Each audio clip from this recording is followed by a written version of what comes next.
विचार करिएगा, वरना ये समय तुम्हारा निकलता चला जा रहा। हरे मिले नरदेह तुमको, बनाओ काज कुछ अपना, पचो मत आए जग में, जानियो रैन का सपना। हरे नर नारियों, जैसे रात में हम लोग स्वप्न देखते हैं, हालांकि उस समय पर हमें स्वप्न सच मालूम पड़ता, असली प्रतीत मालूम होता, लेकिन जब हम सुबह उठते हैं, जब हमारी आंखें खुलती हैं, तब हमें होश आता कि नहीं भाई, हम तो स्वप्न देख रहे थे, ये सब भ्रम है। ठीक उसी प्रकार से ये दुनिया भी 10-20-100 साल का स्वप्न है। अब आप कहोगे हम जाग रहे, परंतु प्रेमी भाई बहनों, ऐसा हरगिज नहीं है। जिस दिन मौत का वक्त आएगा, हरे आप रोगे, हाय हाय करके चिल्लाओगे कि हाय, हमने सारी जिंदगी यूं ही स्वप्न में गुजार दी, जागने का समय तो अभी आया था, जो कुछ करना था अभी करना था। लेकिन प्रेमी भाई बहनों, अब पछताए होत क्या, जब चिड़िया चुग गई खेत। महात्मा प्रेम से जीवों को समझाते हैं कि भाई देह और गृह सब झूठा, भरम में काहे को खपना, ये घर बार हमारा अपना नहीं, हरे पराया देश है, ये सराय खाना है, ये मुसाफिर खाना है, ये शरीर भी तुम्हारा अपना नहीं, ये भी काल का पिंजरा है, किराए का मकान है, पराया मकान है। किसी को 40-50 साल के लिए मिला, किसी को 80-90-100 साल के लिए मिल गया। हर जितने जितने श्वास उस मालिक ने बख्शे हैं, उसे भुगतने के बाद में हमें इस शरीर को यहीं छोड़ जाना। श्वास दुधारा नित्य ही जारी, एक दिन खाली चाम। हरे प्रेमी भाई बहनों, एक तालाब पानी से चाहे कितना भी क्यों ना भरा हो, आप एक छोटी सी नाली काट कर खोल दीजिए, तालाब में छोटा सा छेद कर दीजिए, तो सारा पानी ही तालाब से बाहर निकल जाएगा। ठीक उसी प्रकार से हमारा ये शरीर भी श्वासों का भंडार है। जब तक श्वासों का भंडार जारी है, हम दुनिया के काम काज में फंसे हुए, दुनिया के कारोबार में उलझे हुए, लेकिन जिस वक्त ये श्वासों का भंडार खाली होगा, हरे टेलीफोन खड़क जाएंगे, तार पहुंच जाएंगे, संदेश पहुंच जाएंगे, सब रिश्ते नातेदार, सब कुटुंब परिवार वाले, सब अड़ोस पड़ोस वाले मिनटों सेकंडों में इकट्ठा हो जाएंगे। हरे प्रेमी भाई बहनों, जिस शरीर से तुम इतना प्रेम किया करते थे, उसे कोई एक रात भी घर में रखने को तैयार नहीं होता। कंधों पर लटका करके शमशान भूमि पर छोड़कर आ जाते। हिंदू लोग तिनका तोड़ाते कि जैसे तिनका टूट गया, तेरा मेरा रिश्ता नाता टूट गया। मुसलमान, सिख या ईसाई लोग खाक की मिट्टी कब्र में डाल देते।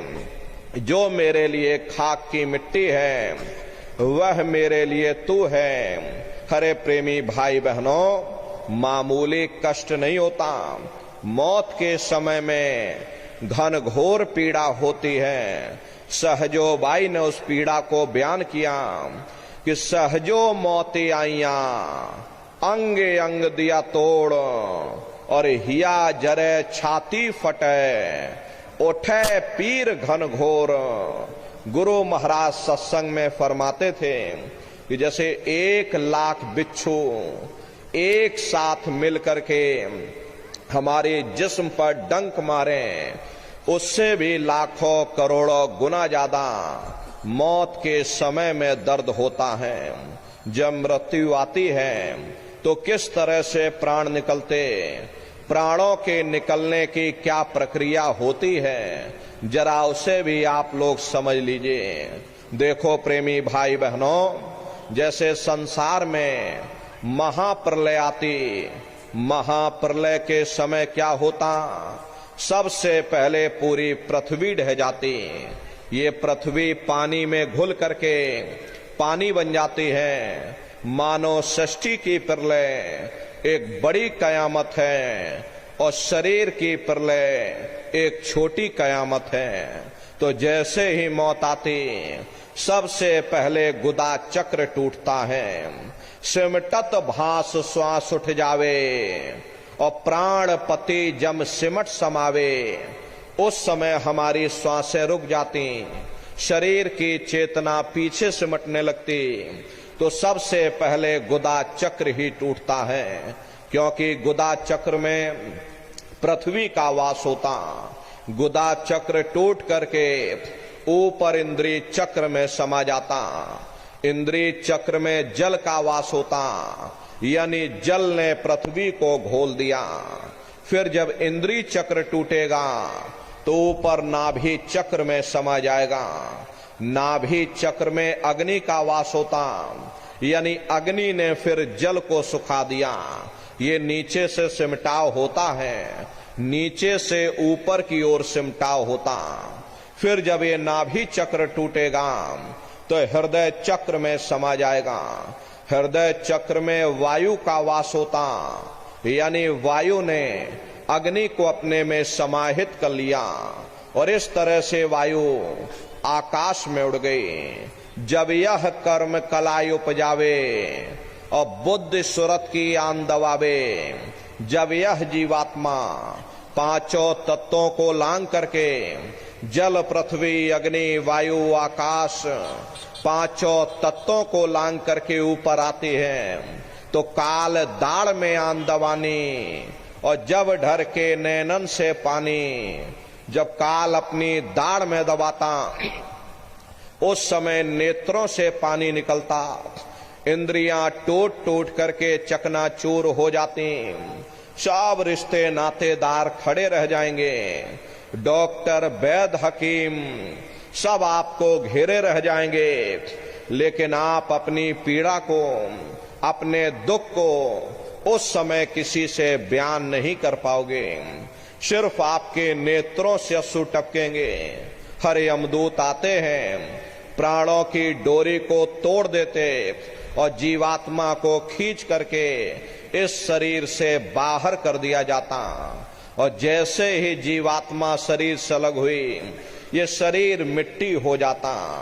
फिर इस मिट्टी को एक रात अपने घर में कोई रखने को तैयार नहीं होता। आपके कितने भी सगे संबंधी क्यों ना हो, खास नात रिश्तेदार क्यों ना हो, लेकिन एक रात कोई घर में मट्टी रखने के लिए तैयार नहीं होते। कहते भाई जल्दी करो जल्दी करो, अब इनकी शक्ल देखने में हमको डर लग रहा, जल्दी से बाजार से कफन खरीद के लाओ, जल्दी से लकड़ियां खरीद के लाओ, जल्दी से चिता तैयार करो, इनको घर में से जल्दी से उठा ले जाओ, वहीं शमशान भूमि पर जला देना। ये जो घर में इनके कपड़े लत्ते पड़े हुए, हर इनके कपड़े लत्ते भी उठा ले जाओ, वहीं शमशान भूमि पर जला देना। जिस बिस्तर पर ये लेटे रहे, ये बिस्तर भी अशुद्ध हो गया। अब इनकी छुई हुई चीज हमको घर में एक नहीं चाहिए, इसलिए इनका बिस्तर भी उठा ले जाओ, वहीं शमशान भूमि पर जला देना। लेकिन उसने कोई सोने की अंगूठी पहनी होगी, उसे धीरे से उतार कर जेब में रख लोगे, बस वही एक अशुद्ध नहीं होगा और बाकी सब अशुद्ध हो जाएगा। हरे महात्मा कहते हैं कि भाई कुटुंब परिवार मतलब काम, बिना धन पास नहीं जाए। ये रिश्ते नातेदार, ये कुटुंब परिवार वाले, ये सब स्वार्थ के संगी साथी। हरे नर नारियों, आज तुम्हारी जेब में पैसा है तो सब जैसे तैसे तुमसे रिश्तेदारियां कायम कर लेंगे। आज जेब खाली हो जाए तो बेटा बाप को बाप कहने के लिए तैयार नहीं होता। आप रोज कचहरियों में मुकदमों का हाल देखते हो। यदि किसी पिता ने बंटवारा करते समय किसी एक बेटे को 1000 रुपया कम दे दिया या 1 बीघा जमीन कम दे दी तो बेटा बाप का दुश्मन बन जाता, उसे ले जाकर कचहरियों में खड़ा कर देता। अरे अपना यहाँ क्या है, ये स्वार्थ के संगी साथी, कोई तुमको याद करने वाला नहीं। 13 दिन बाद 13वीं मना दोगे, लड्डू पूड़ी पकवान बना करके खिला दोगे, फिर जाने वाले को कोई याद नहीं करता। अभी बूढ़े बुजुर्गों से पूछा जाए कि क्या तुमको तुम्हारे माँ बाप की याद आती है तो कहेंगे भाई नहीं आती। अरे क्यों नहीं आती, तुम्हारे माँ बाप थे, तुमको पाला पोसा बड़ा किया, खुद भूखे रहे होंगे, तुम्हारा पेट पाला होगा, तुमको तुम्हारे माँ बाप की याद क्यों नहीं आती? क्योंकि तुम्हारे सामने तुम्हारे लड़के बच्चे हो गए, तुम्हारे नाती पोता पंती और संती हो गए, इसलिए तुम अपने माँ बाप की यादों को भूल गए और नई यादों में बस गए।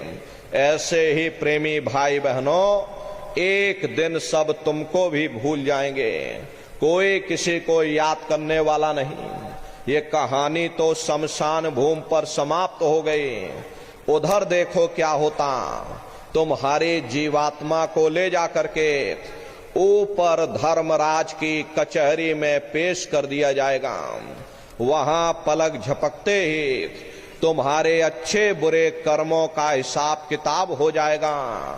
धर्मराज तुमको सजा सुना देंगे, ले जाओ इनको फलाने नरक में डाल दो, क्योंकि मैंने इनको मौका दिया था जब ये माँ के गर्भ में उल्टे लटके हुए थे। उस समय इन्होंने मुझसे प्रार्थना की थी कि हे मालिक, मुझे एक बार मनुष्य शरीर दे दो, हम भजन करेंगे, भक्ति करेंगे, हम अपनी जीवात्मा का कल्याण करेंगे। तो मैंने इनकी प्रार्थना स्वीकार कर ली और इनको मैंने मनुष्य शरीर दे दिया और कह करके भेजा था कि भाई ये मनुष्य शरीर ये किराए का मकान है, ये तुम्हारा अपना नहीं है। अगर ये तुम्हारा अपना होता तो हमेशा तुम्हारे पास रहता। ये तुम्हारा अपना नहीं, ये मैंने तुमको कुछ समय के लिए ये किराए का मकान दिया।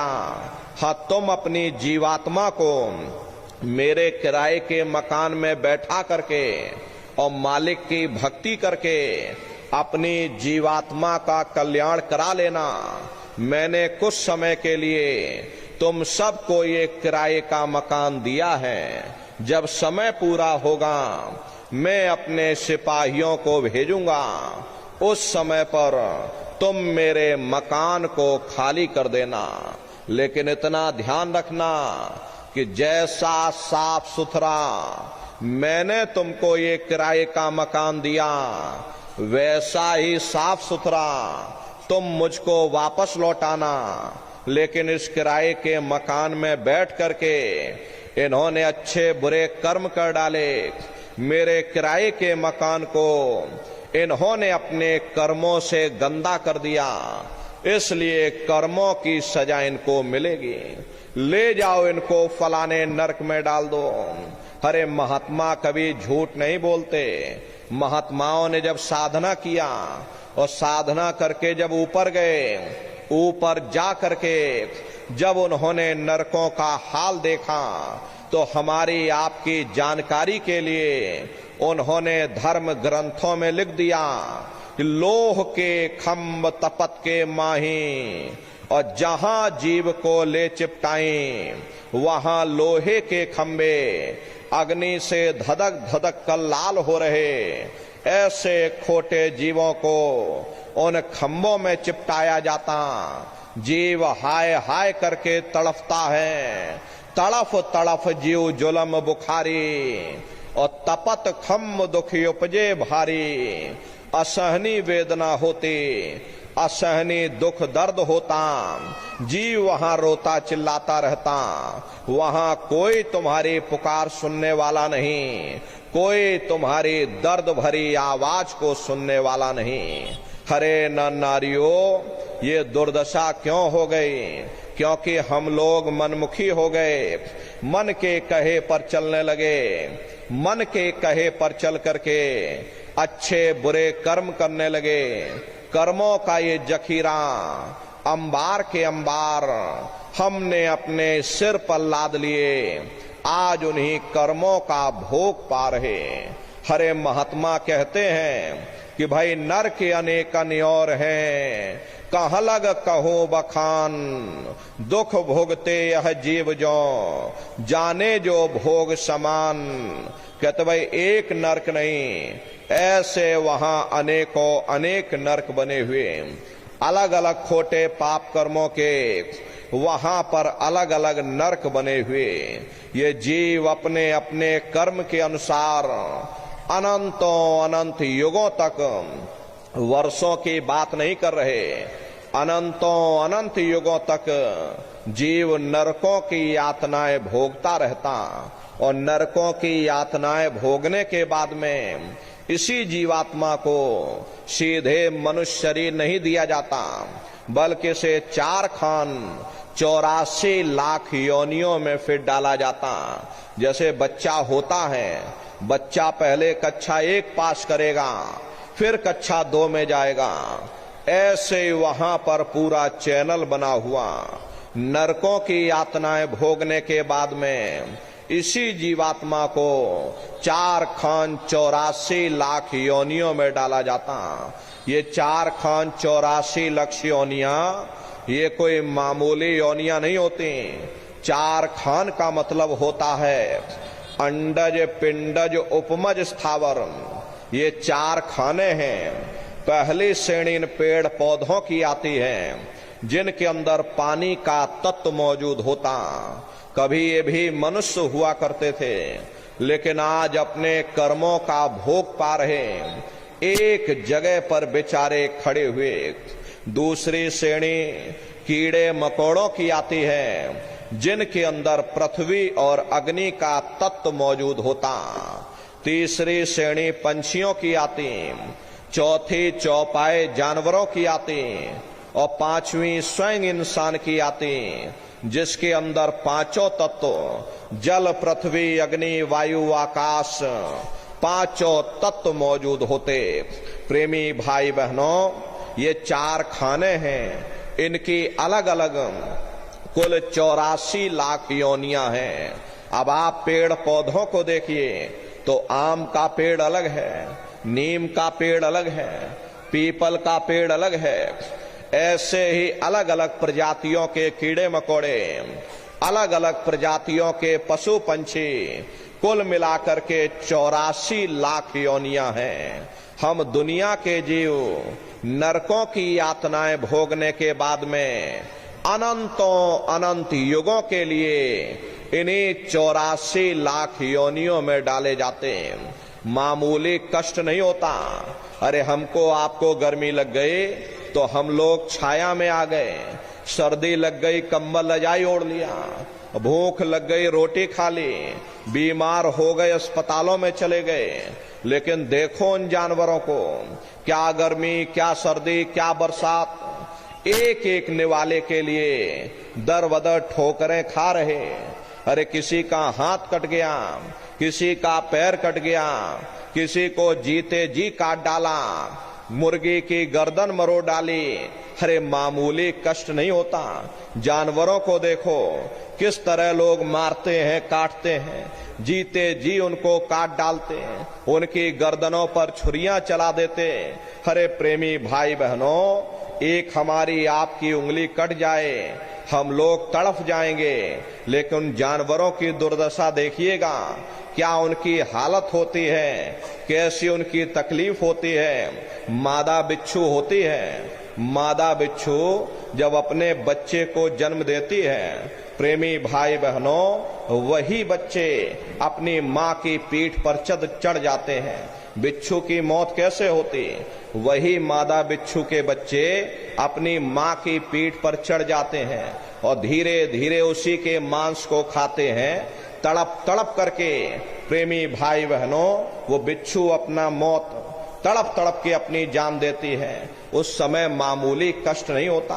ऐसे न जाने कितने जानवर हैं, कितने कीड़े मकोड़े हैं, कितने जीव हमसे टकरा करके मर जाते हैं, कितने जीव हमारे पैरों से रुंध करके मर जाते हैं, कितने जीव हमारे श्वास लेने से मर जाते हैं। बीमार बैलों की दुर्दशा देखो, मुंह से फसूकर निकलता रहता, लेकिन टनों बोझा उनके ऊपर डाल दिया जाता, डंडा मार मार करके चलाया जाता।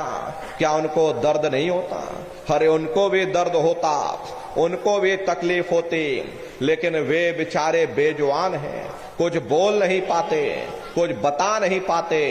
हम लोगों के अंदर जुबान है, हम लोग बोल बता देते, वे सिर्फ रोते और चिल्लाते रहते। अरे कौन उनकी पुकार सुनने वाला, कौन उनकी दर्द भरी आवाज को सुनने वाला, कौन सी अदालत में जाकर के वे बेचारे दरवाजा खटखटाएं, कौन मजिस्ट्रेट उनकी फरियाद को सुनेगा। हरे प्रेमी भाई बहनों, कोई सुनने वाला नहीं। हरे कई जन्म भय कीट पतंगा, कई जन्म भय मीन कुरंगा, कई जन्म पंखी सरफोयो, कई जन्म हैवर वृक्ष जोयो, मिल जगदीश मिलन के वरिया और चिरंकार यह देश सजरिया। करोड़ों करोड़ युगों से हम लोग नरकों की यातनाएं भोगने के बाद इन्हीं कीड़े पतंगों की योनि में, पेड़ पौधों की योनि में, तो कभी पशु और पंछियों की योनि में भटका खाते हैं। प्रेमी भाई बहनों, 84 लाख योनियों की सबसे जो आखिरी योनि होती है वो गाय और बैल की योनि होती है। गाय स्त्री का रूप लेती है, बैल पुरुष का रूप लेते। ये 84 लाख योनियों की सबसे आखिरी योनि यानी कि अंतिम पायदान होता है। इसीलिए हमारे धर्म शास्त्रों में गाय और बैल को काटना निषेध किया गया, क्योंकि गाय और बैल न जाने कितने युगों से नरकों की यातनाएं भोगने के बाद, 84 लाख योनियों में भटकने के बाद तब इनको गाय और बैल की योनि में डाला जाता। इसके बाद इनको मनुष्य शरीर मिलना होता। लेकिन यदि गाय बैल को हम बीच में मार देंगे या काट देंगे, मान लो गाय बैल की उम्र 10 साल की है और 5 साल की उम्र में हमने किसी गाय या बैल को मार दिया, तो बाकी बचे हुए 5 साल ये प्रेत योनि में भटका खाएंगे। 5 साल प्रेत योनि में भटकने के बाद फिर जब इनको मनुष्य शरीर मिलेगा, ये बच्चे पैदा होंगे, तो यही बच्चे चिड़चिड़े स्वभाव के पैदा होंगे। इसीलिए हमारे धर्म शास्त्रों में गाय और बैल को काटना निषेध किया गया। तो ये गाय और बैल की योनि ये 84 लाख योनियों की सबसे आखिरी योनि यानी कि अंतिम पायदान है। उसके बाद तब जाकर के हम लोगों को दोबारा फिर से मनुष्य शरीर प्राप्त होगा। इसीलिए कहा गया कि बड़े भाग्य मानुष तन पाया, कोटि जन्म जब भटका खाया, बड़े ही सौभाग्य से हम लोगों को ये मानव तन मिला।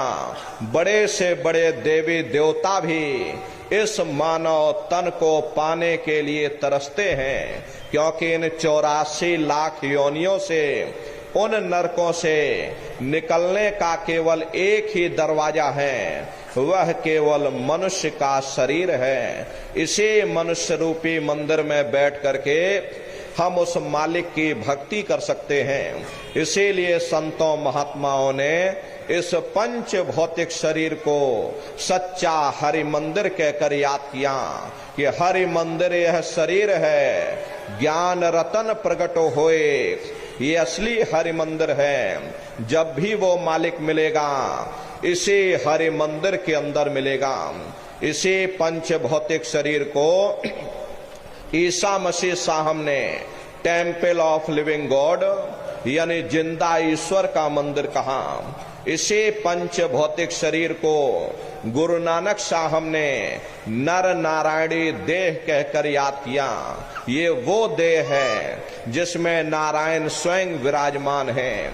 इसे पंच भौतिक शरीर को मुसलमान फकीरों ने कुदरती काबा कहकर याद किया।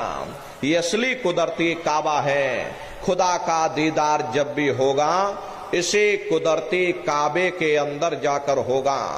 बाहर से आज तक न कभी किसी को परमात्मा मिला, न भविष्य में कभी मिल सकता। परमात्मा जब भी मिलेगा तुम्हें तुम्हारे अंदर मिलेगा।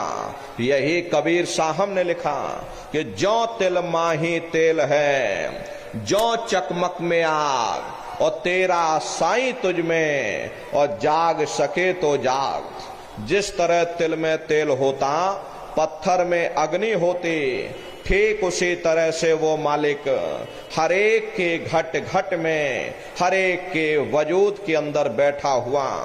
यही आपके धर्म पुस्तकों में भी लिखा कि अरे मोको का धूड़े रे बंदे, मैं तो तेरे पास में, और ना तीरथ में ना मूरत में, मैं तो हूं विश्वास में। ना मैं तीरथ में मिलूंगा, ना मैं मूरत में मिलूंगा, न अन्य किसी कर्म कांड में मिलूंगा। मैं जब भी मिलूंगा तो मैं तुम्हारे अंदर मिलूंगा। अब सवाल ये उठता है कि आखिर इस हरि मंदिर के अंदर जाकर के हम उस परमात्मा को कैसे प्राप्त करेंगे। इसके लिए संतों महात्माओं ने केवल 3 साधन बताए। साधन 3 सारे वर्णे, और साधन सब थोथे मान। इस कलयुग में उस मालिक को पाने के लिए संतों महात्माओं ने केवल 3 साधना बताई। पहला है सुमरन, दूसरा है ध्यान, और तीसरा है भजन। सुमरन कहते उस मालिक को याद करना, ध्यान कहते हैं दृष्टि को एकाग्र करना, और भजन कहते हैं कान में उंगली डाल करके उस शब्द को सुनना, उस नाम को सुनना, उस आवाज को सुनना जो मालिक के घर से आवाज आ रही। प्रेमी भाई बहनों, ये सुरत शब्द नाम योग की साधना है। जितने भी महात्मा धरती पर आए, सबसे पहले कबीर साहब आए।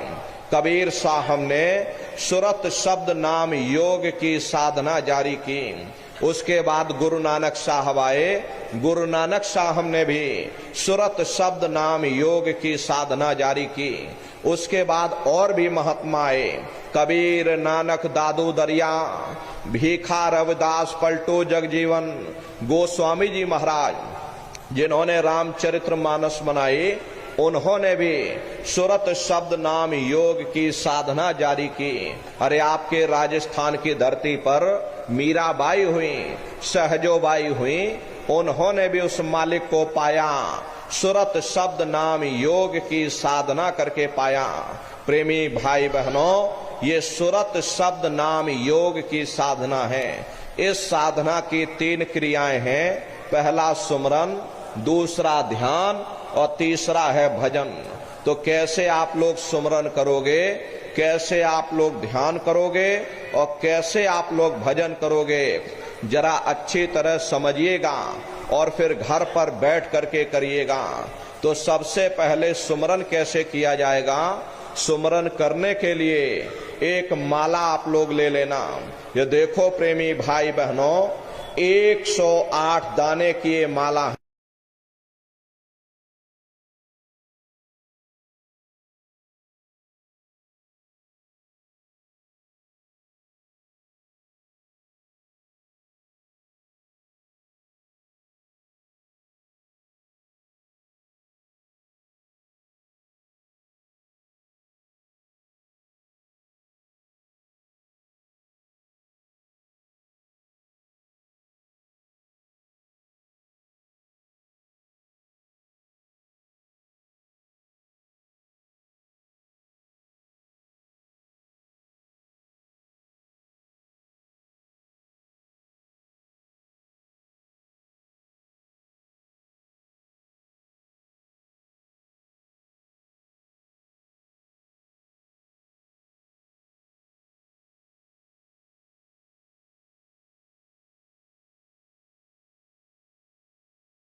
योग केवल नाम अधारा, सुमेर सुमेर नर उतरहि पारा।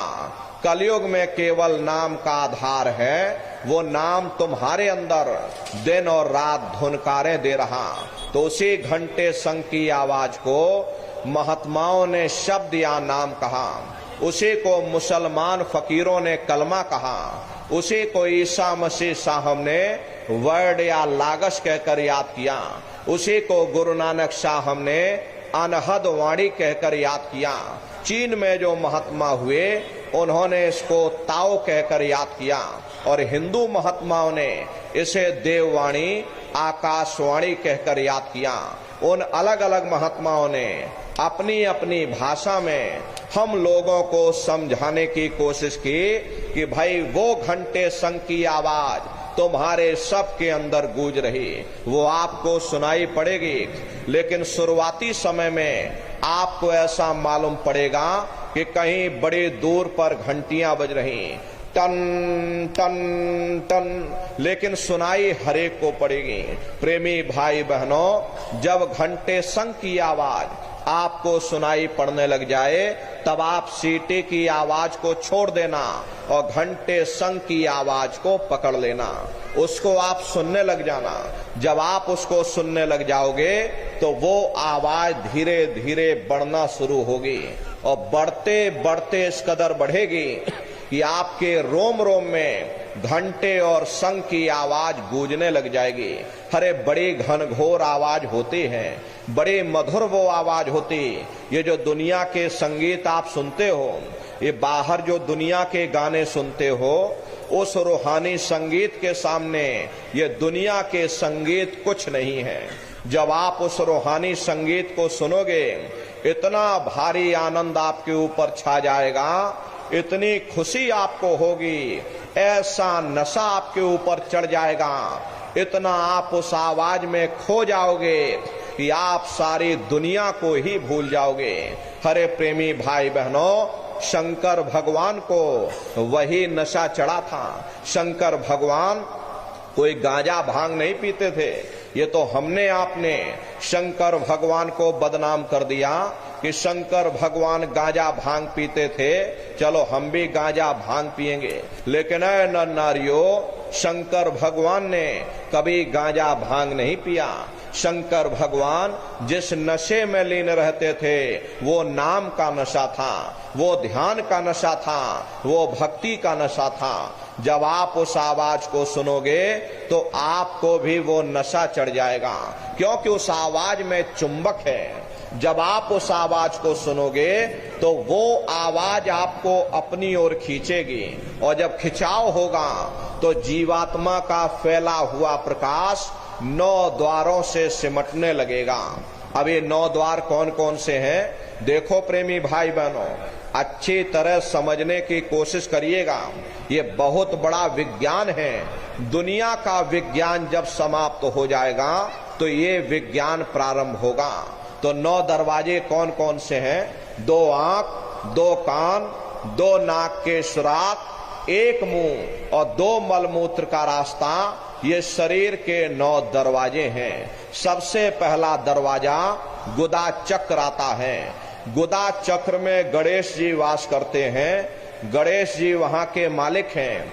ये 4 दल का कवल है। यहाँ पर पृथ्वी तत्व पाया जाता, उसके ऊपर इंद्री चक्र आता। इंद्री चक्र में ब्रह्मा जी वास करते। ये 6 दल का कवल है।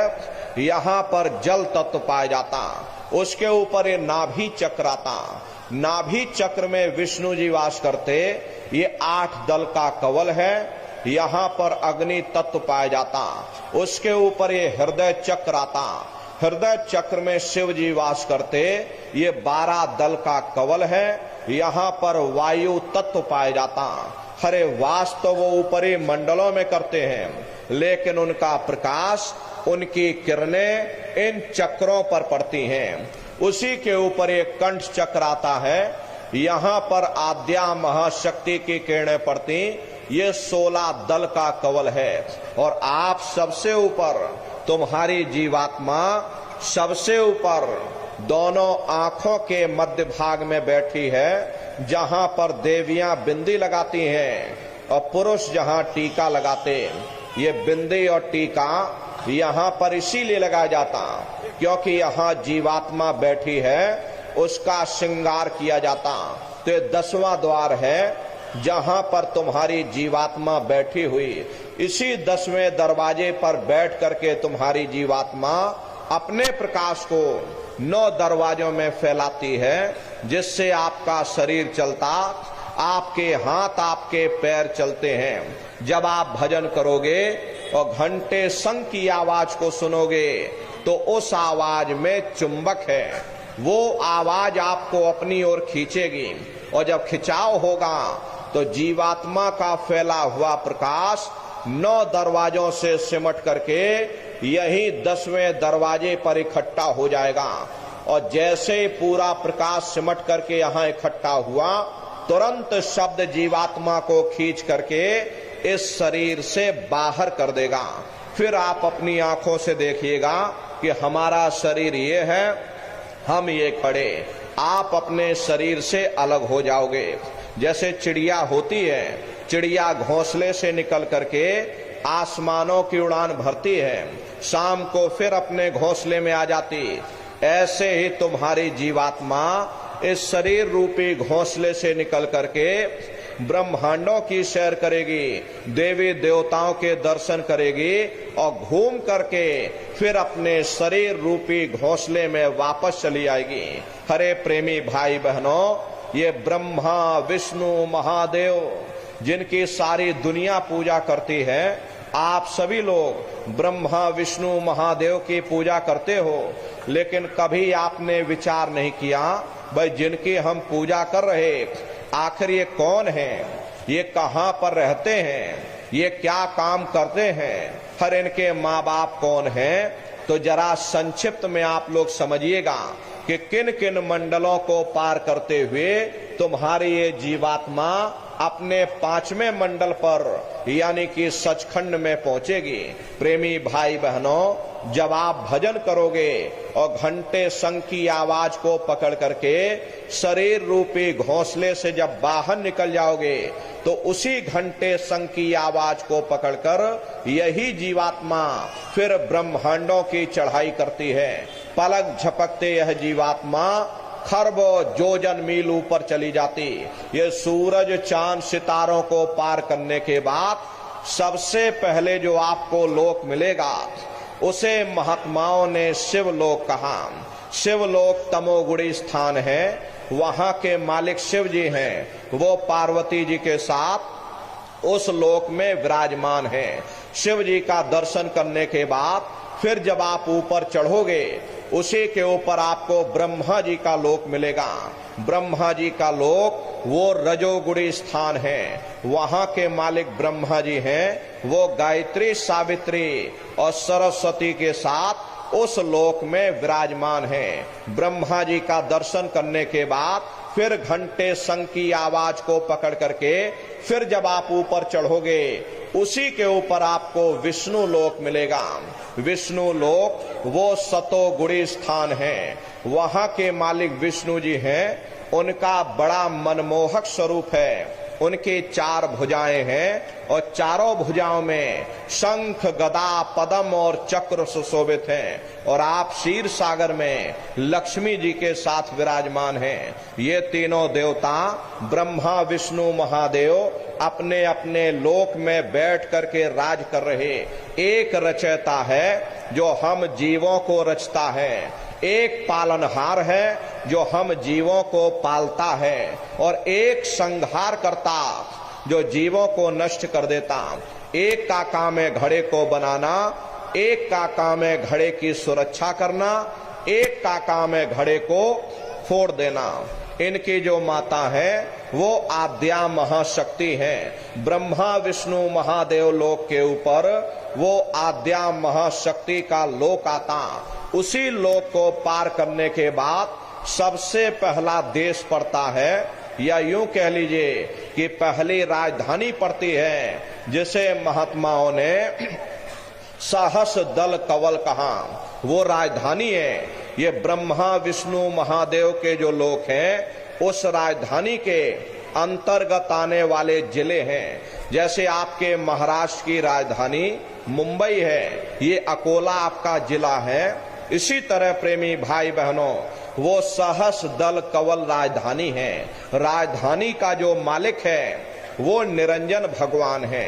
ये ब्रह्मा विष्णु महादेव ये निरंजन भगवान के ही पुत्र हैं, और ये आद्या महाशक्ति ये निरंजन भगवान की अर्धांगिनी हैं, और निरंजन भगवान स्वयं तीनों लोकों के मालिक हैं। उन्हीं को त्रिलोकीनाथ कहा जाता। हिंदू उन्हीं को परमात्मा कहते, मुसलमान उन्हीं को खुदा कहते, ईसाई उन्हीं को गॉड कहते। घंटे और शंख की आवाज जो हर इंसान के अंदर गूंज रही, वो आवाज उन्हीं के मुखार बिंद से हो रही। निरंजन भगवान का जो स्वरूप है वो ज्योतिष स्वरूप है। हजार बाती की अखंड ज्योति वहां पर बराबर जल रही है। हम आप मंदिरों में ज्योत जलाते हैं, इस ज्योत में तेल की जरूरत पड़ती, बाती की जरूरत पड़ती, लेकिन वो अखंड ज्योति ऐसी है जिसमें ना तेल की जरूरत है और ना बाती की जरूरत है। पलटू साहब ने जिक्र किया कि उल्टा कुआ गगन में तिसमें जरे चिराग, तिसमें जरे चिराग, बिना रोगन बिन बाती, और 6 ऋतु 12 मास जरत रहे दिन राती, और सतगुर मिले जो होए ताहि की नजर में आवे, और बिन सतगुर नहीं कोई वाह को दर्शावे। वो अखंड ज्योति ऐसी है जिससे पूरा ब्रह्मांड प्रकाशवान हो रहा। जितनी भी अवतारी शक्तियां आई, राम आए, राम को वहीं से नीचे उतारा गया। इसीलिए उस देश को अयोध्या नगरी भी कहा जाता। और जितने देवी देवता ब्रह्मा विष्णु महादेव आदि की उत्पत्ति वहीं से हुई। वहां के धनी का दर्शन करने के बाद फिर तुम्हारी जीवात्मा दूसरे मंडल के शब्द को पकड़ करके दूसरे मंडल की चढ़ाई करेगी। श्याम तज श्वेत को गहना, सुरत को तान धुन सुनना, और बंक के द्वार धस बैठो, और त्रिकुटी जाय कर लेना। उसी के ऊपर दूसरा देश आता जिसे महात्माओं ने त्रिकुटी देश कहा। वहां के जो मालिक हैं वो ब्रह्म हैं। वहीं से मन और माया की उत्पत्ति हुई। वहीं से 3 गुण, रजोगुण तमोगुण सतोगुण, तीनों गुणों की उत्पत्ति वहीं से हुई। ये जो आपके वेद हैं, वेदों को सारी दुनिया पढ़ती है, वेदों की भी उत्पत्ति उसी स्थान से हुई है। अरे महात्मा कहते हैं कि त्रिकुटी महल में विद्या सारा, घन हर गरजे बजे नगारा, लाल वरन सूरज उजियारा। वहां पर 2 धुने, बादलों की गर्जन और मृदंग की आवाज उस लोक में गूंजती रहती है। जैसे पहले स्थान पर निरंजन भगवान के देश में घंटे और शंख की आवाज गूंजती, ऐसे ही दूसरे मंडल पर यानी कि ब्रह्म के देश में बादलों की गर्जन और मृदंग वहां पर बजता रहता। ओम का जाप बराबर वहां होता रहता है। ब्रह्म का जो स्वरूप है लाल वरन सूरज उजियारा, ये सूरज कुछ नहीं है। ऐसे लाखों लाख सूर्य इकट्ठे करोगे तो वहां का एक सूर्य बनेगा। प्रेमी भाई बहनों, ब्रह्म का जो स्वरूप है वो सुबह के लाल सूर्य के समान है। इसीलिए वहां का पूरा ब्रह्मांड लाल है। जहां तक आपकी निगाह जाएगी ब्रह्म देश में चारों तरफ आपको लाल ही लाल नजर आएगा। महात्मा जब साधना करके वहां पहुंचे तभी महात्माओं ने लिख दिया कि लाली मेरे लाल की, जित देखूं त लाल, और लाली देखन में गई मैं भी हो गई लाल।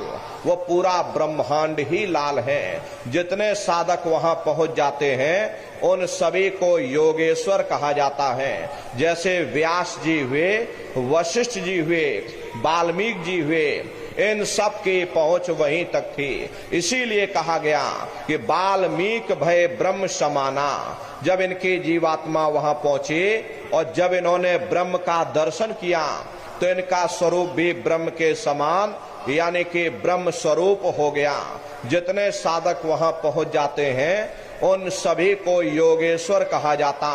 योगेश्वर भगवान श्री कृष्ण उसी देश में वास करते हैं। ये जो ब्रह्म देश है वो श्री कृष्ण भगवान का ही देश है और श्री कृष्ण भगवान वहीं पर रहते हैं। ये बाहर की जन्माष्टमी नहीं है जो आप लोग मनाते हो।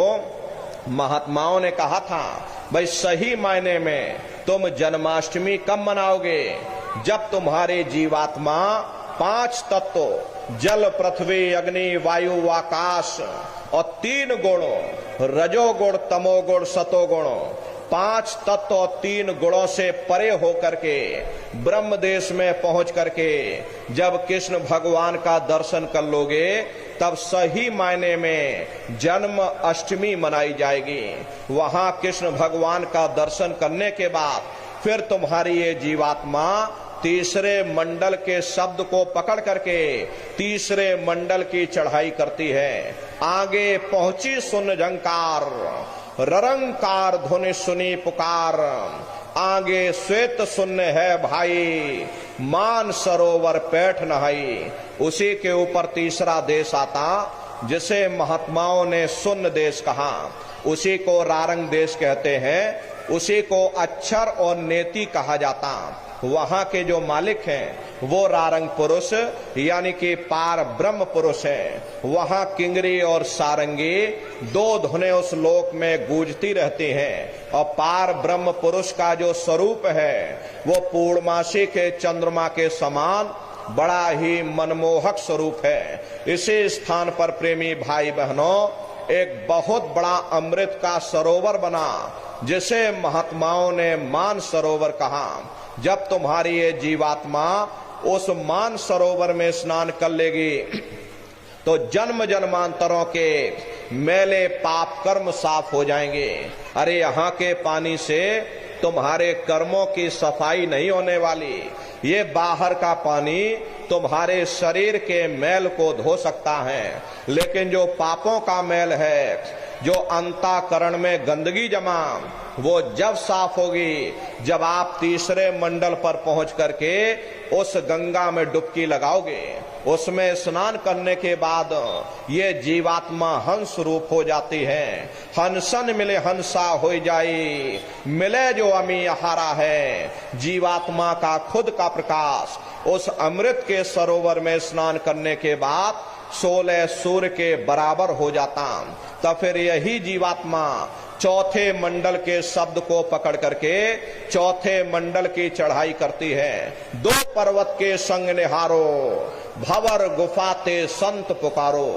2 पर्वतों को पार करने के बाद वो बड़ा सुंदर देश आता जिसे महात्माओं ने भवर गुफा कहा।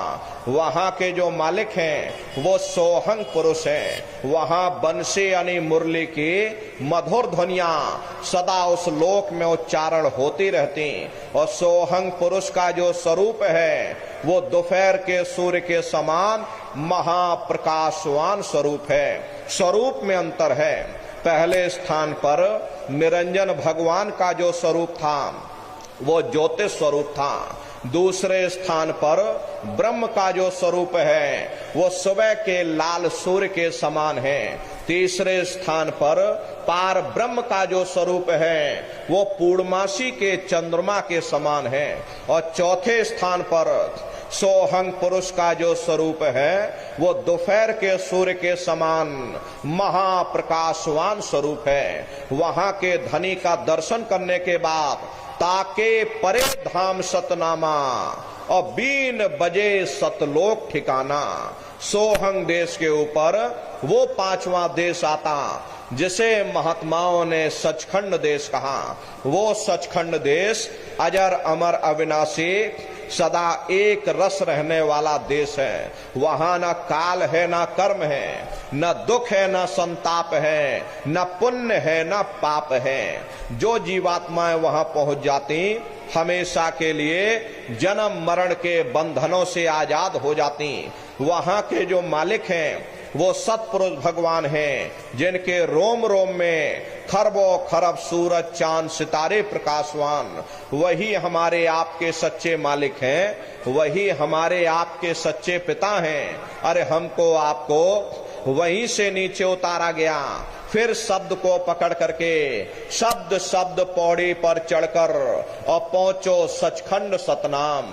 शब्द की सीढ़ी हर मंजिल पर लगा रखी। आपने भजन किया, घंटे संग की आवाज को पकड़ा तो आप पहले मंडल पर चढ़ जाओगे।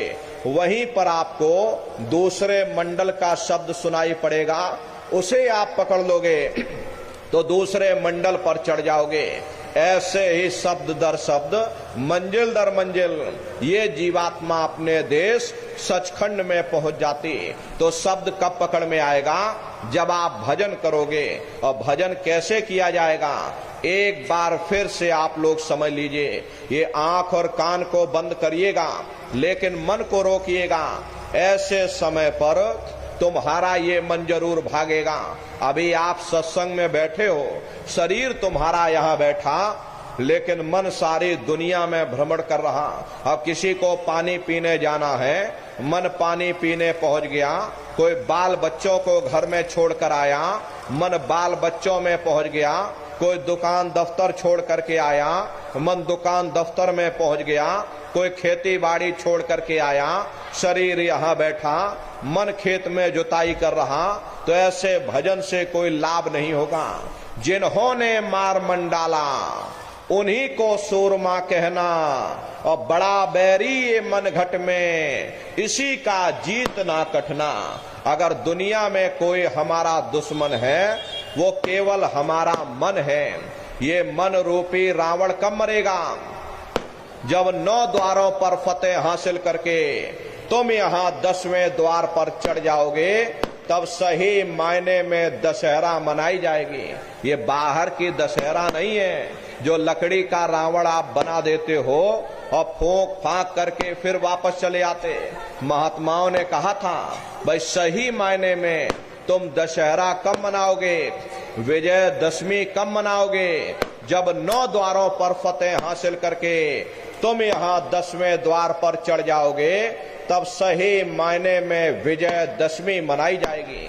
तब ये मन रूपी रावण तुम्हारा मरेगा।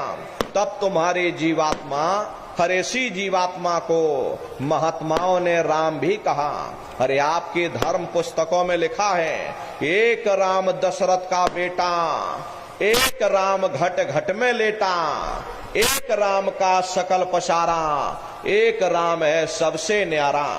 एक वो राम है जो अयोध्या के वासी हैं, और एक राम घट घट में लेटे, यानी हमारी आपकी जीवात्मा जो हर एक के अंदर मौजूद है। महात्माओं ने कहा भाई एक वो राम है, और एक राम का सकल पसारा, यानी पहले स्थान के मालिक वो निरंजन भगवान, जिनको दुनिया त्रिलोकीनाथ कहती है, जिनका ये पूरा पसारा, पूरा संसार है। महात्माओं ने कहा भाई एक वो राम है, और एक राम है सबसे न्यारा। 5वें स्थान के मालिक वो सतपुरुष भगवान जो हमारे आपके सच्चे पिता हैं। महात्माओं ने कहा भाई एक वो राम है। तो महात्मा तो उस राम की महिमा गाते। मोटी बात आप लोग पकड़िए कि भजन कैसे करोगे, तो ये आंख और कान को बंद कर लेना, ऊंचा ध्यान दे करके सुनिएगा। सीटी जैसी आवाज शुरू शुरू में आपको सुनाई पड़ेगी, उसको पकड़ लेना, सुनते रहना, सुनते सुनते उसी में लीन हो जाओ। जब आप उसमें लीन हो जाओगे तो कुछ समय बाद में दोबारा आपको अनुभव होगा कि कहीं बड़ी दूर से एक महीन आवाज, घंटे और शंख की आवाज हमारे कानों में गूंज रही। जब घंटे शंख की आवाज आपको सुनाई पड़ने लग जाए, तब आप सीटी की आवाज को छोड़ देना और घंटे शंख की आवाज को पकड़ लेना। एक बार प्रेमी भाई बहनों, आप उस आवाज को पकड़ लो, फिर वो आवाज आपको नहीं छोड़ेगी, खींच करके शरीर से बाहर कर देगी। तो रोज आना, रोज जाना, रोज ब्रह्मांडों की सैर करना, रोज देवी देवताओं के दर्शन करना, रोज आसमानों की उड़ान भरना, रोज राम के दर्शन करना और रोज कृष्ण के दर्शन करना। तो ये सुमरन, ध्यान और भजन, ये 3 क्रियाएं आपको बताई गई। रास्ता बिल्कुल सच्चा है, आप करोगे आपको अनुभव होगा, दिखाई भी देगा और सुनाई भी पड़ेगा। लेकिन इतना ध्यान रखिएगा, जो भी आपको दिखाई सुनाई पड़े अपने अंदर हजम करिएगा। जितना हजम कर ले जाओगे उतना रास्ता खुलता चला जाएगा। तो सुमरन, ध्यान और भजन नित्य नियम से आप लोग करिएगा। नागा नहीं होना चाहिए। अरे शरीर को आप भोजन देते हो, सुबह दोपहर शाम खाते रहते, लेकिन कभी आपने विचार नहीं किया ये जीवात्मा जो जन्म जन्मांतरों से भूखी प्यासी बैठी, कभी आपने इसको भोजन नहीं दिया। अरे इसका भोजन शब्द है, इसका भोजन नाम है। अपना ये नियम बनाओ कि पहले हम अपनी जीवात्मा को भोजन देंगे, फिर अपने शरीर को भोजन देंगे। अगर ये नियम आपका बन गया तो आपका लोक भी बन जाएगा और परलोक भी बन जाएगा। हरे नर नारियों, मालिक को पाने के लिए तुम्हें घर बार छोड़ने की जरूरत नहीं है, तुम्हें समाज छोड़ने की जरूरत नहीं है, तुम्हें जात बिरादरी बदलने की जरूरत नहीं। हरे जात पात के रगड़े झगड़े ये हमारे अपने नहीं है, ये सिर्फ हमारे मन की खुराफात है। आप सभी लोग बुद्धिमान हो, अपनी अपनी बुद्धि से आप सभी लोग जरा विचार करिएगा। जब गुरु नानक साहब नहीं आए थे तब कोई सिख नहीं था, जब मोहम्मद साहब नहीं आए थे तब कोई मुसलमान नहीं था, जब ईसा मसीह साहब नहीं आए थे तब कोई ईसाई नहीं था। और पीछे लौटते चले जाओ तो केवल मनुष्य ही मनुष्य रह जाते। ये रगड़े झगड़े किसने पैदा किए? ये हमने आपने पैदा किए। कोई भी महात्मा यहाँ पर आकर के ना कोई कौम मनाने आता, ना कोई महात्मा यहाँ मजहब चलाने आते, ना कोई यहाँ पर पंथ चलाने आते, और ना ही आप हमारे हाथों में ये डंडे और तलवारें देने के लिए आते। अरे आप तो सच्चा मार्ग, सनातन मार्ग समझाने के लिए इस धरा भूमि पर शरीर रूप में अवतरित होते हैं। इसीलिए महात्मा कहते हैं, भाई जाति पाति पूछे नहीं कोई, हरि का भजे सो हरि का हुई। लोग यहाँ जात पात बनाते बनाते मर गए, लेकिन ऐ नारियों, जब तुम्हारी ये जीवात्मा इस मनुष्य रूपी चोले को छोड़ करके ऊपर धर्मराज की कचहरी में पहुंचेगी, वहां न तुमसे ये पूछा जाएगा कि तुम किस जाति के हो, तुम किस कौम के हो, तुम किस मजहब के हो, तुम हिंदू हो या मुसलमान हो, तुम हिंदुस्तान से आए हो या तुम पाकिस्तान से आए हो। अरे वहां तुम्हारे कर्म देखे जाएंगे, भक्ति भाव देखा जाएगा, मालिक से मिलने का प्रेम और प्यार देखा जाएगा। इसीलिए महात्मा कहते हैं, भाई मालिक को पाने के लिए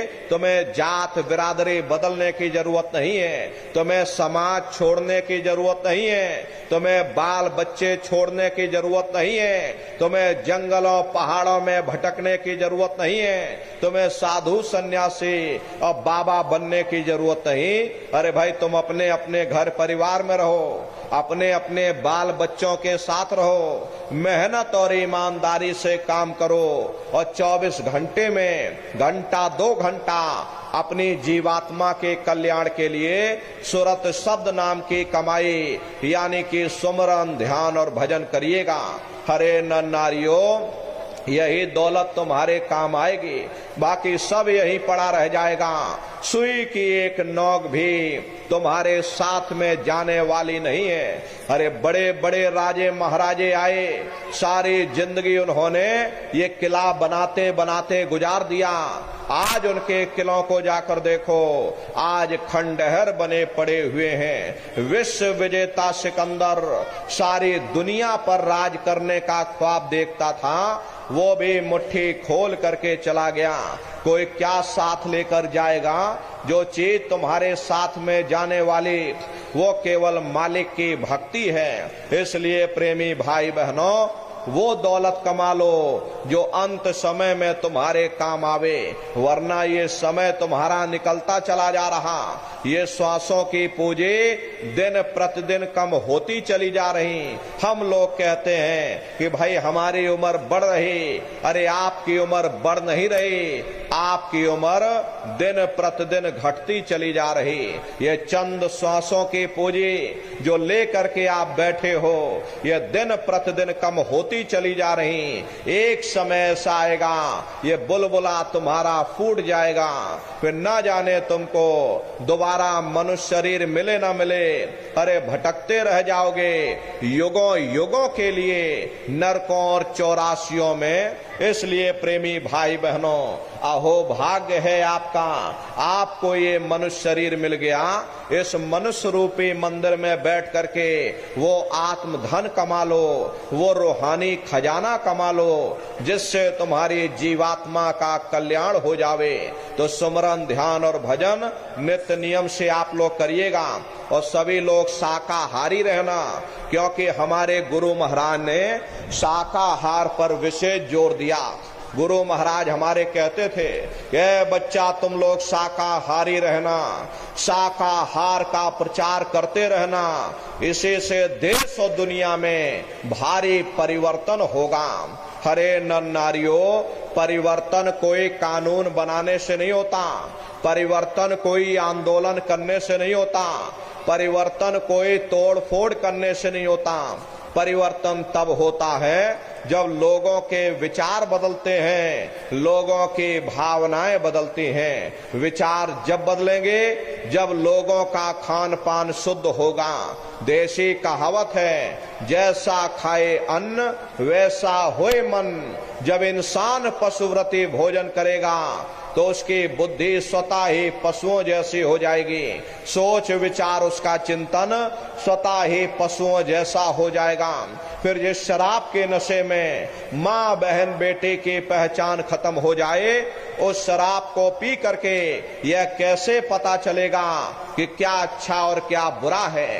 यही कारण है कि आज घर समाज में दुनिया भर के अत्याचार और दुनिया भर के व्यभिचार फैले हुए हैं। हरे नर नारियों, हम लोग मंदिर बनवाते हैं, उन मंदिरों में नहा धो करके जाते, कहते भाई परमात्मा के रहने की जगह है, हमको नहा धो करके जाना चाहिए, फूल अगरबत्ती ले जाना चाहिए। कोई उन मंदिरों में कूड़ा कचड़ा नहीं डालता। अगर कूड़ा कचड़ा डालोगे तो आपस में लाठियां चल जाएंगी।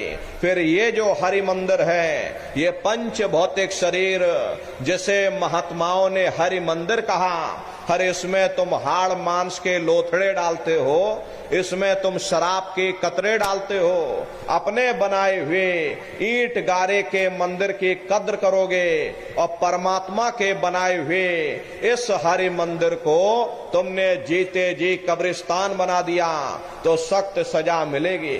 हरे महात्माओं ने लिखा है कि तिल भर मच्छी खाई के कोट गौ दे दान और काशी करवट जा मरे निश्चय नरक निदान। यदि तिल भर भी मच्छी खा करके फिर चाहे कोटान कोट गौओं का दान करो और काशी में जा करके मत्था रगड़ते रगड़ते अपनी पूरी जिंदगी वहां पर गुजार दो, फिर भी तुमको तुम्हारे गुनाहों की सजा मिलेगी।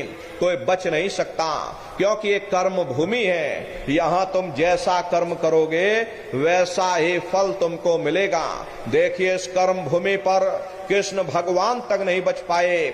उस समय बाली को छिप करके बाण मारा, वही बाली कृष्ण अवतार में बहेलिया बन के आ गया। कृष्ण भगवान के पैरों में पद्म चमकता था। हिरण की आंख समझ करके बहेलिये ने निशाना मार दिया, और जब पास में आकर के देखा कृष्ण भगवान थे, अफसोस करने लगे। लेकिन कृष्ण भगवान ने उसको समझाया कि इसमें तुम्हारा कोई दोष नहीं। उस समय हमने तुमको मारा, आज तुमने हमको मार दिया, हमारा तुम्हारा अदला बदला पूरा हो गया। कर्म प्रधान विश्व रच राखा, जो जस करे सो तस फल चाखा। ये कर्मों का ऐसा देश है, यहाँ तुम जैसे बीज बोगे वैसे ही फसल काटोगे। इसलिए प्रेमी भाई बहनों, आप सभी लोग शाकाहारी रहिएगा।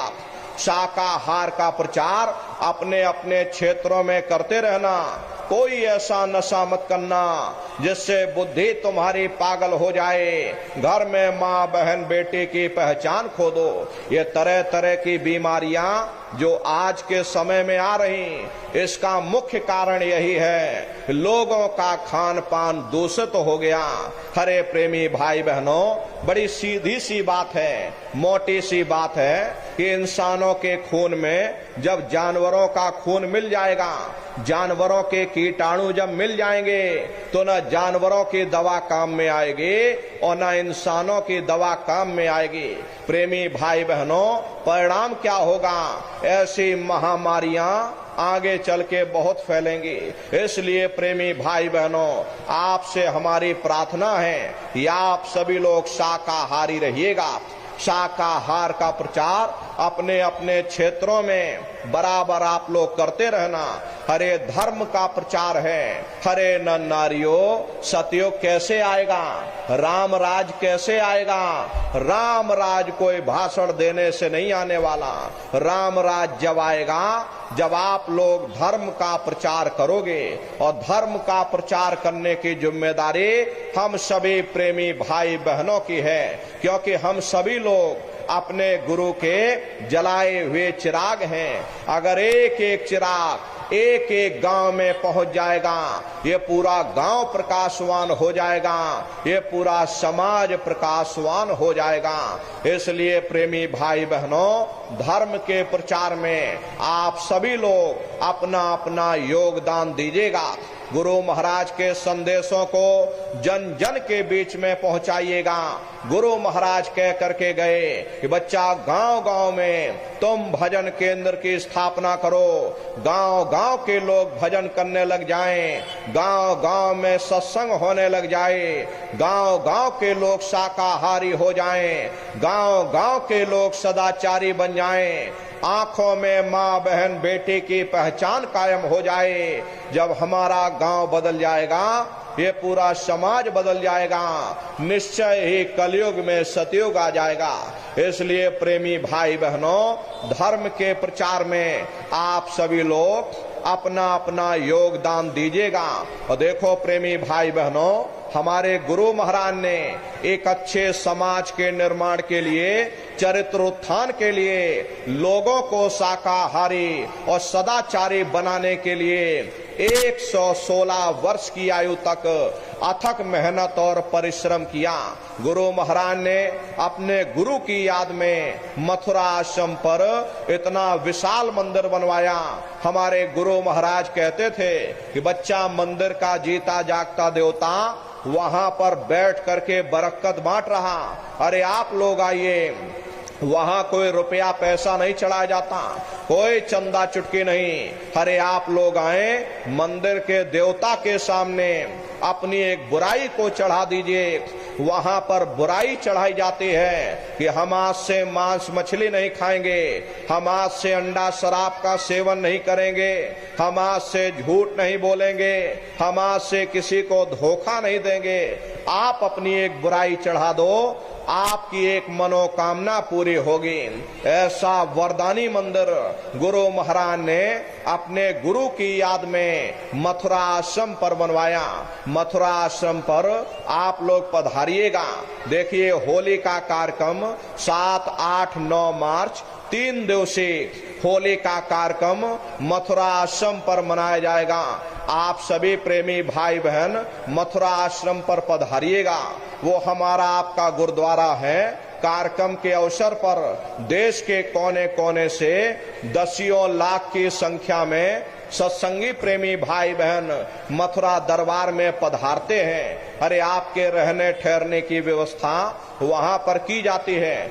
अलग अलग जिलों के टेंट रावटी डेरे लगाए जाते, अलग अलग जिलों के भंडारे चलाए जाते हैं। अपना बहुत बड़ा आश्रम है, करीब करीब 10 किलोमीटर के व्यास में अपना ये आश्रम बना हुआ, वहीं पर एक कार्यक्रम होता है। अपने आश्रम पर गुरु महाराज की बहुत बड़ी गौशाला भी है। गुरु महाराज के पास कुल 2 गाय थी। 2 गायों का इतना बड़ा परिवार है कि आज के समय में करीब करीब 3000 गायें और 3000 से ऊपर सांड हैं। गौशाला अलग है और नंदीशाला अलग है। प्रेमी भाई बहनों, हमारे यहाँ किसी को बाहर नहीं भेजा जाता। प्रेमी भाई बहनों, क्योंकि गुरु महाराज हमारे कह करके गए थे कि बच्चा इनको यहीं रखना, यहीं सेवा पानी करना। अगर बाहर भेज दोगे लोग मार देंगे, काट देंगे। इसीलिए चाहे गाय हो या चाहे बैल हो, किसी को बाहर नहीं भेजा जाता। गौशाला अलग बना रखी, नंदीशाला अलग है। करीब करीब 3000 के करीब गाय हैं और 3000 से ऊपर सांड हैं। उसी के बगल में अपना एक बहुत बड़ा अस्पताल भी है। वहीं बगल में अपना एक विद्यालय है जो कि बिल्कुल निःशुल्क है। 2,500 से 3,000 बच्चे निःशुल्क विद्या अध्ययन करते हैं। वो गुरु महाराज की कर्म भूमि है और गुरु महाराज की जन्म भूमि जिला इटावा, ग्राम खितौरा में है। जैसा भव्य मंदिर मथुरा दरबार में बना हुआ, उसी तरह से भव्य मंदिर गुरु महाराज के जन्म भूमि पर बन करके तैयार हो चुका। 10 साल लग गए, लेकिन धीरे धीरे ये काम चलता रहा और आज गुरु महाराज की दया कृपा से ही गुरु महाराज के जन्म भूमि पर भव्य मंदिर बन करके तैयार हो चुका। ताजमहल उसके सामने कुछ नहीं, ऐसे 2-3 ताजमहल खड़े कर दोगे, वो एक भव्य मंदिर दिखाई पड़ेगा। पूरा संगमरमर से बना हुआ भव्य मंदिर है। वहां प्रेमी भाई बहनों, करीब करीब 2000 बीघे में अपना वो आश्रम बना हुआ। आप लोग पधारिएगा। गुरु महाराज की कर्म भूमि और गुरु महाराज की जन्म भूमि का दर्शन दीदार लाभ प्राप्त करिएगा।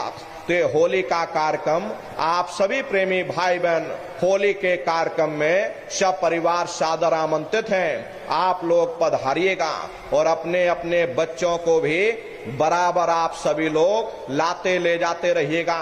प्रेमी भाई बहनों, हम लोग ये सोचने लगते हैं कि अरे बच्चों को क्या करेंगे ले जाकर, ये बच्चे छोटे हैं, इनको घर में रहने दो, इनको पढ़ाई लिखाई करने दो।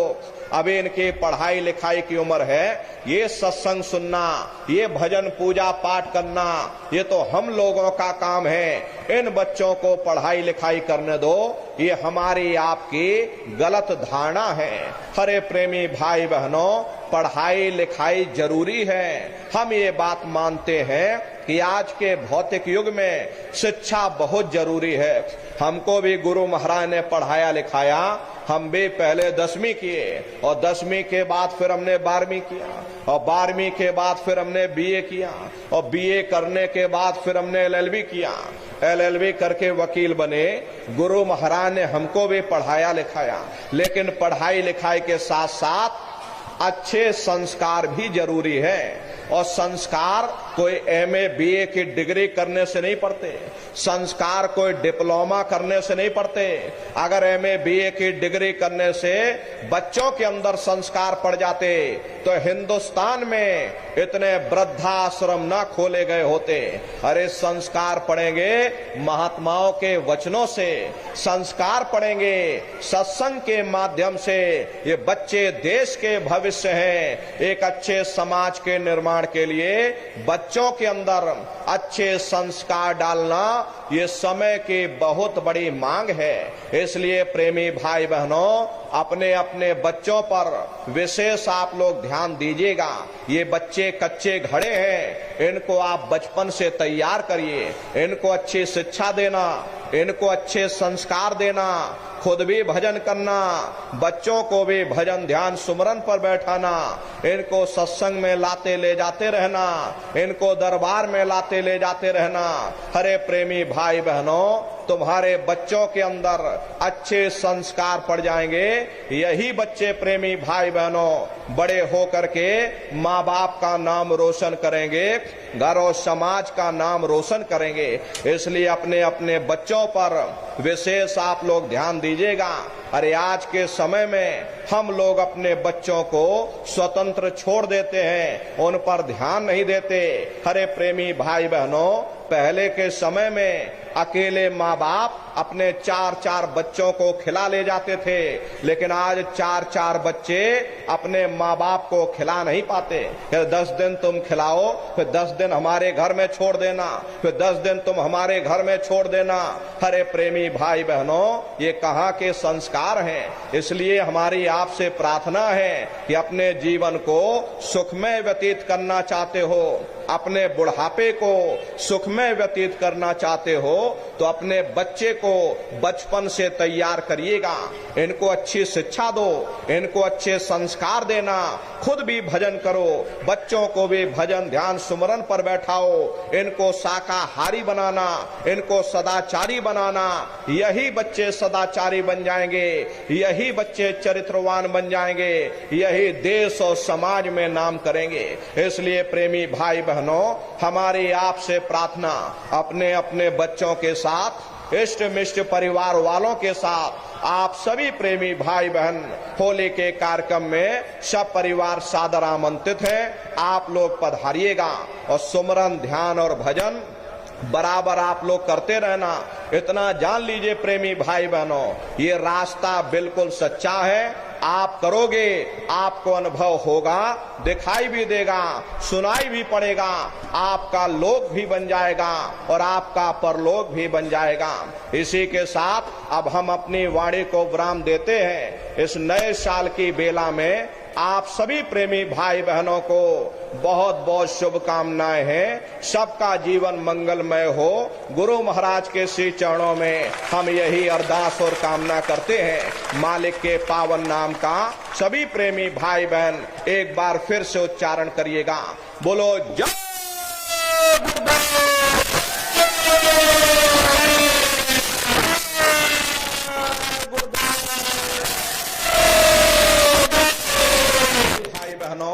आप लोगों के बीच में ये झोली वाले जाएंगे। जो भी प्रेमी भाई बहन अपनी श्रद्धा से गुरु महाराज की गौओं के लिए दक्षिणा भेंट सेवा देना चाहते हैं, झोली में डाल दीजिएगा। बाकी हम नीचे उतरेंगे, आप लोगों से बारी बारी से मिल भी लेंगे। आप लोग कोई धक्का मुक्की मत करिएगा, बारी बारी से आप लोग आइएगा। सभी लोग खड़े हो जाएं। अब आप सभी लोग खड़े हो जाइए। प्रेमी भाई बहनों, अभी हम नीचे उतर जाएंगे, आप लोगों से बारी बारी से मिल भी लेंगे। आप लोग अपने सिर को बिल्कुल ढक करके आइएगा। सबसे पहले माताएं बहनें आएंगी, उसके बाद भाई लोग आएंगे। बगल में गुरु महाराज की गाड़ी है, चरण पादुका है। दर्शन करते हुए प्रसाद ले करके और सत्संग का प्रसाद ले करके तब आप सभी लोग अपने अपने घरों की तरफ पधारिएगा। मालिक के पावन नाम का सभी प्रेमी भाई बहन एक बार फिर से उच्चारण करिए। बोलो जय गुरुदेव, जय गुरुदेव जी महाराज का कहना है खाने से होगी भलाई, खाने से हुए खराब, जो कर विनय हमारे जी की अर्जी है। जय गुरुदेव जी महाराज का कहना है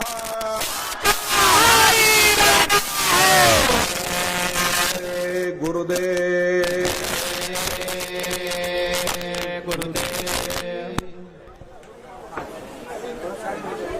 जी जय गुरुदेव।